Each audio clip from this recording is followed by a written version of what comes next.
ಎಲ್ರಿಗೂ ನಮಸ್ಕಾರ. ಫೆಬ್ರವರಿ ತಿಂಗಳ ಯುವ ನಿಧಿ ಸೆಲ್ಫ್ ಡಿಕ್ಲರೇಷನ್ನಲ್ಲಿ ಪ್ರಾಬ್ಲಮ್ ಆಗ್ತಾಯಿತ್ತು. ವೆಬ್ಸೈಟ್ನಲ್ಲಿ ಯುವ ನಿಧಿ ಅಂತ ಸರ್ಚ್ ಮಾಡಿದ್ರೆ ನೋ ಸರ್ವಿಸ್ ಅವೈಲಬಲ್ ಅಂತ ಬರ್ತಾಯಿತ್ತು.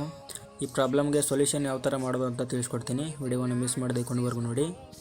ಮೊದಲನೇದಾಗಿ ನಿಮ್ಮ ಮೊಬೈಲ್ನಲ್ಲಿ ಗೂಗಲ್ ಅಥವಾ ಕ್ರೋಮ್ ಬ್ರೌಸರ್ನ ಓಪನ್ ಮಾಡ್ಕೊಳ್ಳಿ. ಓಪನ್ ಮಾಡಿದ ನಂತರ ಅಲ್ಲಿ ಗ್ಯಾರಂಟಿ ಸ್ಕೀಮ್ ಅಂತ ಸರ್ಚ್ ಮಾಡಿ. ಯುವ ನಿಧಿ ಅಂತ ಸರ್ಚ್ ಮಾಡಬೇಡಿ, ಗ್ಯಾರಂಟಿ ಸ್ಕೀಮ್ ಅಂತ ಸರ್ಚ್ ಮಾಡಿ. ಮೊದಲನೇ ಆಪ್ಷನ್ ಬರುತ್ತೆ ಗ್ಯಾರಂಟಿ ಸ್ಕೀಮ್ ಕರ್ನಾಟಕ ಸರ್ಕಾರ ಅಂತ, ಅದ್ರ ಮೇಲೆ ಕ್ಲಿಕ್ ಮಾಡ್ಕೊಳ್ಳಿ. ವೇಟ್ ಮಾಡಿ, ಸ್ವಲ್ಪ ಸರ್ವರ್ ಡೌನ್ ಇರುತ್ತೆ, ತುಂಬ ಹೊತ್ತು ವೇಟ್ ಮಾಡಬೇಕು. ವೇಟ್ ಮಾಡಿದ ನಂತರ ಈ ಥರ ಇಂಟರ್ಫೇಸ್ ಓಪನ್ ಆಗುತ್ತೆ. ಅಲ್ಲಿ ಯುವ ನಿಧಿ ಅಂತ ಇದೆ ನೋಡಿ, 4ನೇ ಆಪ್ಷನ್ನು, ಯುವ ನಿಧಿ ಮೇಲೆ ಕ್ಲಿಕ್ ಮಾಡ್ಕೊಳ್ಳಿ. ಕ್ಲಿಕ್ ಮಾಡಿದ ನಂತರ ಲಾಗಿನ್ ಪೇಜ್ ಓಪನ್ ಆಗುತ್ತೆ. ನಿಮ್ಮ ರಿಜಿಸ್ಟ್ರೇಷನ್ ನಂಬರ್ ಮತ್ತು ಪಾಸ್ವರ್ಡ್ನ ಹಾಕಿ. ಪಾಸ್ವರ್ಡ್ ಗೊತ್ತಿರದಿದ್ದರೆ ಗೆಟ್ OTP ಮೇಲೆ ಕ್ಲಿಕ್ ಮಾಡಿ. OTP ಬರುತ್ತೆ, OTPನ ಎಂಟರ್ ಮಾಡಿ.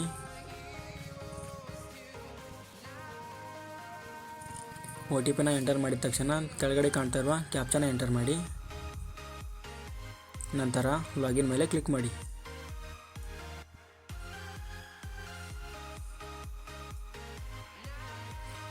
ಲಾಗಿನ್ ಮೇಲೆ ಕ್ಲಿಕ್ ಮಾಡಿದ ನಂತರ ಮೊದಲಿನ ಥರ ಈ ಥರ ಇಂಟರ್ಫೇಸ್ ಓಪನ್ ಆಗುತ್ತೆ. ಎಲ್ಲ ಸೇಮ್ ಇದೆ.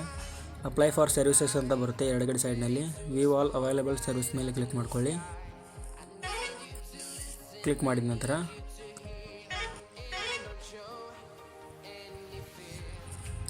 ವೇಟ್ ಮಾಡಿ, ಸ್ವಲ್ಪ ಸರ್ವರ್ ಡೌನ್ ಇರುತ್ತೆ. ಮೊದಲಿನ ಥರ ಈ ಥರ ಇಂಟರ್ಫೇಸ್ ಓಪನ್ ಆಗುತ್ತೆ. ಅಲ್ಲಿ ಸರ್ಚ್ ಬಾಕ್ಸ್ ಬರುತ್ತೆ ಬಲಗಡೆ. ಆ ಸರ್ಚ್ ಬಾಕ್ಸ್ನಲ್ಲಿ ಯುವ ಅಂತ ಸರ್ಚ್ ಮಾಡಿ ಅಥವಾ ಯುವ ನಿಧಿ ಅಂತಲೇ ಸರ್ಚ್ ಮಾಡಿ.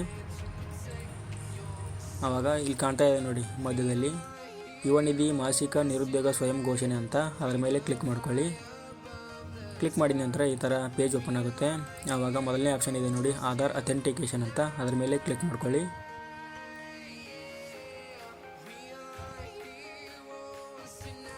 ಕ್ಲಿಕ್ ಮಾಡಿದ ನಂತರ KYC ಬರುತ್ತೆ. ಇಲ್ಲಿ ನಿಮ್ಮ ಆಧಾರ್ ಸಂಖ್ಯೆನ ಹಾಕಿ. ಆಧಾರ್ ಸಂಖ್ಯೆ ಹಾಕಿದ ನಂತರ ಚೆಕ್ ಬಾಕ್ಸ್ ಕಾಣುತ್ತೆ, ಆ ಚೆಕ್ ಬಾಕ್ಸ್ ಮೇಲೆ ಕ್ಲಿಕ್ ಮಾಡಿ. ಕೆಳಗಡೆ OTP ಅಂತ ಇದೆ ನೋಡಿ, OTP ಮೇಲೆ ಕ್ಲಿಕ್ ಮಾಡಿ. ಕ್ಲಿಕ್ ಮಾಡಿದ ನಂತರ OTP ಪಡೆಯಿರಿ ಅಂತ ಇದೆ ನೋಡಿ, ಅದರ ಮೇಲೆ ಕ್ಲಿಕ್ ಮಾಡಿ. ನಿಮ್ಮ ಆಧಾರ್ ಕಾರ್ಡ್ ರಿಜಿಸ್ಟ್ರೇಷನ್ ಇರುವ ಮೊಬೈಲ್ ನಂಬರ್ಗೆ ಒಂದು OTP ಬರುತ್ತೆ. ಆ OTPನ ಎಂಟರ್ ಮಾಡಿ. ಕೆಳಗಡೆ ಸಬ್ಮಿಟ್ ಮೇಲೆ ಕ್ಲಿಕ್ ಮಾಡಿ.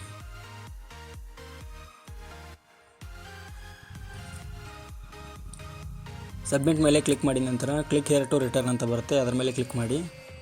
ಕ್ಲಿಕ್ ಮಾಡಿದ ತಕ್ಷಣ ಈ ಥರ ಪೇಜ್ ಓಪನ್ ಆಗುತ್ತೆ. ಎರಡನೇ ಆಪ್ಷನ್ ಕಾಣ್ತಾ ಇದೆ ನೋಡಿ ಗೆಟ್ ಆಧಾರ್ ಡೀಟೇಲ್ಸ್ ಅಂತ, ಅದರ ಮೇಲೆ ಕ್ಲಿಕ್ ಮಾಡ್ಕೊಳ್ಳಿ. ಅದರ ಮೇಲೆ ಕ್ಲಿಕ್ ಮಾಡಿದ ತಕ್ಷಣ ನಿಮ್ಮ ಡೀಟೇಲ್ಸ್ ಎಲ್ಲ ಶೋ ಆಗುತ್ತೆ. ನಿಮ್ಮ ನೇಮು, ID ನಂಬರು ಎಲ್ಲ ಶೋ ಆಗುತ್ತೆ. ಇಲ್ಲಿ ನೋಡ್ಬೋದು ಕೆಳಗಡೆ ಫೆಬ್ರವರಿ 2026 ಅಂತ ಇದೆ.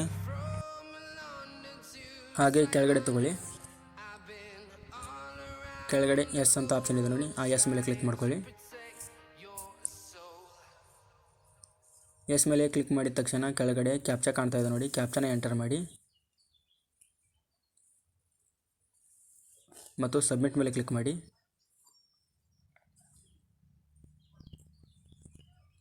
ಸಬ್ಮಿಟ್ ಮೇಲೆ ಕ್ಲಿಕ್ ಮಾಡಿದ ತಕ್ಷಣ ಮತ್ತೊಂದು ಸಾರಿ ನಿಮ್ಮ ಡೀಟೇಲ್ಸ್ ಎಲ್ಲ ಫೆಡ್ಜ್ ಆಗುತ್ತೆ. ನೋಡ್ಕೋಬೋದು ಫೆಬ್ರವರಿ 2026 ಅಂತ ಇದೆ. ಕೆಳಗಡೆ ತಗೊಳ್ಳಿ. ಹಾಗೆ ಮತ್ತೊಮ್ಮೆ ಸಬ್ಮಿಟ್ ಆಪ್ಷನ್ ಇದೆ ನೋಡಿ, ಮತ್ತೊಮ್ಮೆ ಸಬ್ಮಿಟ್ ಮೇಲೆ ಕ್ಲಿಕ್ ಮಾಡಿ. ಸಬ್ಮಿಟ್ ಮೇಲೆ ಕ್ಲಿಕ್ ಮಾಡಿದ ತಕ್ಷಣ ನಿಮ್ಮ ಫೈನಲ್ ಫಾರ್ಮ್ ಬರುತ್ತೆ. ನೋಡ್ಕೋಬೋದು ಎಲ್ಲ ಸರಿಯಾಗಿದೆ ಅಂತ.